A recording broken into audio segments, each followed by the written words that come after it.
বললাম না রে চুপ থাকতে। এইবার তনি আপার পাশে দাঁড়িয়েছে তনি আপার বান্ধবী, আর চুপ থাকতে পারলো না, এমনকি সাবধানও করে দিল বারিশা হককে। হ্যাঁ, সাবধানে থাকবেন এবং সাবধানে কথাবার্তা বলবেন আপা। হ্যাঁ, চরম অপমান করে বলল, পেজের রিচ কমে গেলে আপনি আমাকে ফোন দিতে পারেন, আমি আমার বান্ধবীকে বলে দিব আর কি আপনার পেজের রিচ বাড়ানোর জন্য। হুদাই খুচাকুচি করেন কেন?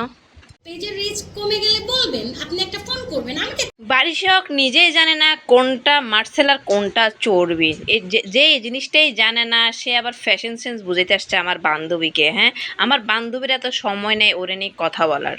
টনি আপাকে একটু বলেন আমাকে নিয়ে একটু খোঁচাক, যদিও আপনাকে নিয়ে তার খোঁচানোর মতো কোনো টাইম নাই। হ্যাঁ, তারপরে আপনাকে একটা অপশন দিয়ে রাখি। বারিশা হক কারালে যে পা দিয়েছে এখন হারে হারে বুঝছে, ইচ্ছাকৃতভাবে এটা খোঁচাটা দিয়েছে, জাতি সবাই বুঝতে পেরেছে যে ইচ্ছাকৃতভাবে রিচ বাড়ানোর জন্য পেজে তনিকে খোঁচা দিয়েছে। এই জন্য তনির বান্ধবী থেকে শুরু করে দিশার মা সবাই। কিন্তু বারিশা হকের পাশে দাঁড়িয়ে একটি ভয়েস দেওয়ার মতো একজন মানুষও পেলাম না, কিন্তু তনির পাশে অনেকেই ছিল। মানুষের কাছে জাতির কাছে হাস্যকর করেন না, ওকে?